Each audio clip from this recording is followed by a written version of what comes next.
आश्रम में थोड़े चने रखे थे, तो गुरु माता ने सुदामा को बुलाया और सुदामा को बुलाकर के चने दे दिए। बोले बेटा दोनों लोग बराबर बराबर खा लेना। बोले ठीक है। और जैसे ही महाराज सुदामा आश्रम से निकल नहीं पाए, अब देखो संसार में जितना बड़ा काम मित्र सुदामा ने किया है, संसार में इतना बड़ा काम कोई नहीं कर सकता जो सुदामा ने करके दिखा दिया है।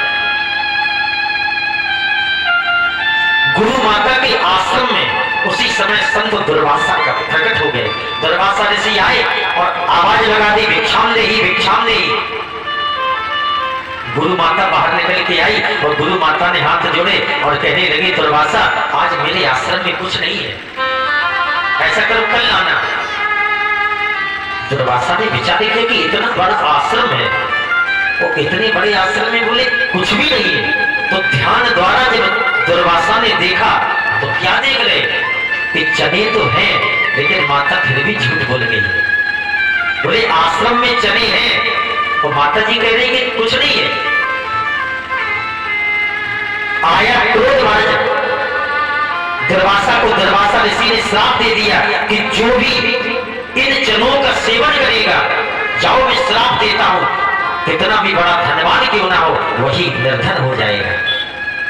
ये दुर्वासा ने जब श्राप दिया और ये बात सुदामा ने महाराज सुन ली, तो अब सुदामा ने विचार किया कि गुरु माता कह रही कि ये चने बराबर बराबर खाना,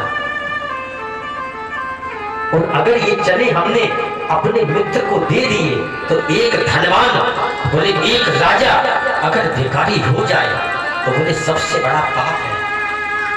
बोले एक ब्राह्मण कितना भी बड़ा धनवान क्यों ना हो, अगर ब्राह्मण महाराज गरीब हो जाता है तो ब्राह्मण तो अपना मांग के कम चला सकता है, लेकिन एक राजा होकर के अगर भिखारी हो जाए तो बोले सब क्या करेगा।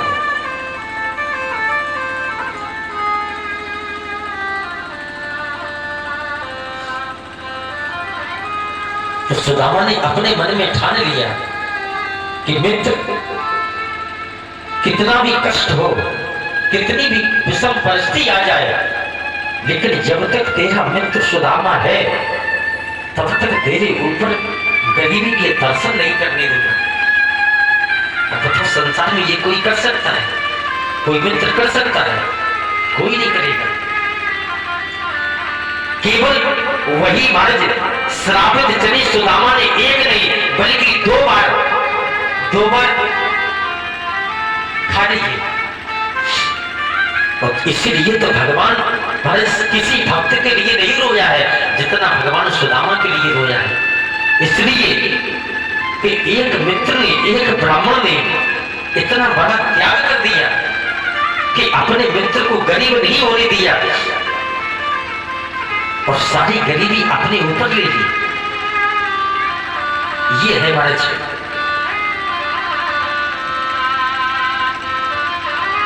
तो दो मुट्ठी मात्र चने अपने मुख में डाले और दोनों भाई कुछ दिन तक महाराज निवास किया और कुछ दिन तक रहे, और रहने के बाद में आज्ञा ली गुरु जी से।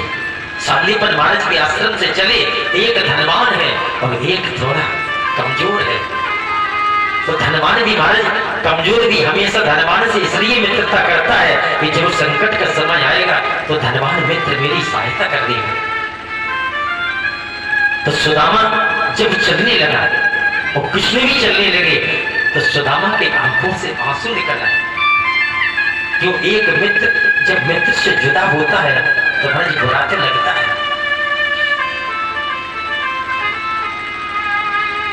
जब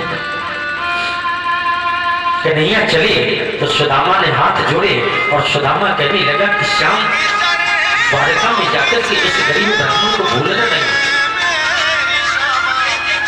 भूल मत जाना, कभी कभी याद करते रहना। तो भगवान ने यहाँ एक हमारे चतुरता दिखा दी।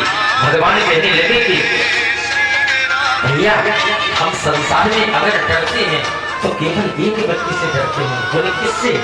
बोले जो हमसे कपट करता है। लेकिन आज हमारे भगवान ने भी स्पष्ट नहीं कह पाया कि तूने कपट क्या किया। कपट ये है कि तूने एक मित्र की गरीबी अपने ऊपर ले ली, ये सबसे बड़ा कपट किया तूने। क्यों विद्वान कह देते कि चने का दोष छिपकर के चने चबा लीजिए। बोले हम केवल डरते हैं त्रेता से, जब सोने का मृग बनकर के आया था हम तब से डरते हैं। तो सुदामा कहने लगा कि भैया अगर तू कपटियों से डरता है, कपटियों से तू दूर रहता है, तो मैंने तेरे साथ कोई कपट नहीं किया, कोई कपट नहीं किया। भगवान कहने लगे नहीं, हम तो अपना केवल स्वभाव बतला रहे हैं। बोले संसार में हमें कौन प्रिय है कि निर्मल मन जन है। तो फिर पत्नी महाराज कैसे रही हो? तो पत्नी साधारण नहीं है, गर्गाचार्य महाराज की बेटी है। वो गर्गाचार्य महाराज धनवान है।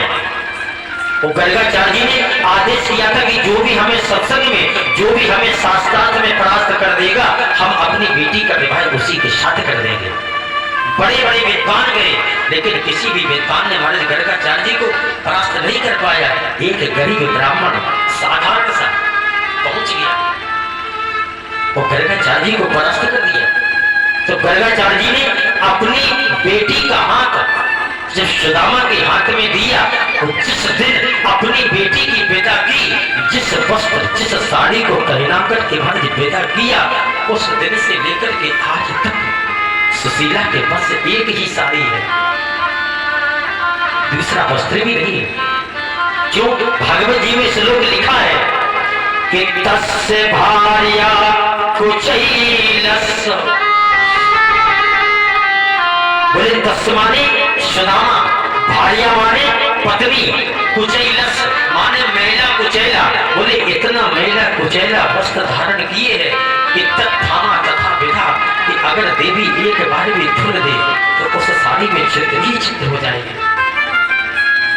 ये है गरीबी। जब द्वारका नाथ ने अपनी 16,108 रानियां पटरानियों को बिठाला और जब ये कथा सुनाई कि भक्त तो मेरे गरीब हैं, लेकिन भक्तों से श्रेष्ठ उन्हें भक्तों की पत्नियां हैं, तो रुक्मणी के महाराज उसी समय आंखों से आंसू की धार में निकली। रुक्मणी कहने लगी कि द्वारका नाथ, ऐसी देवी का दर्शन हम करना चाहते हैं, धन्य है। लेकिन महाराज पत्नी वही है कि अगर सुख में साथ दे, तो पत्नी का धर्म है कि अपने पति का दुख में भी साथ दे। अगर दुख में जो पत्नी साथ दे दे तो समझो वही पत्नी है। ये नहीं कि जब तक पति देवता के पास में सुख रहा तब तक तो ऐसो आराम किए, और जब पति के ऊपर विपत्ति आई तो अपना ब्रीफकेस तैयार किए, बोले हम मायके जा रहे हैं। वो पत्नी नहीं है। क्यों? जब तक दोनों पहिया सुरक्षित हैं, गृहस्थी के पति और पत्नी, तब तक समझो कि संसार में हमारा गृहस्थी सुचारू रूप से चलती रहेगी। अगर दो में से एक भी नीचे उतर गया तो समझो गृहस्थी बेकार है।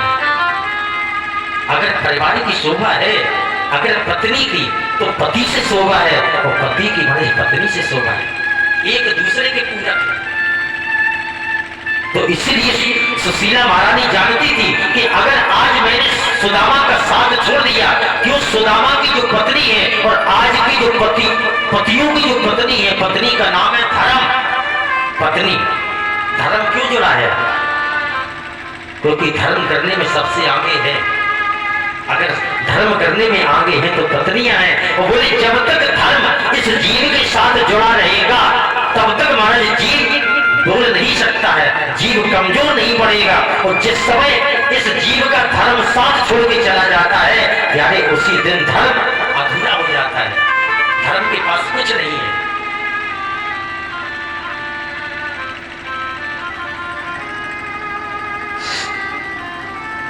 धर्म के पास कुछ नहीं रहता है।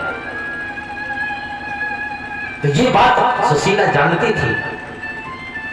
अब तो महाराज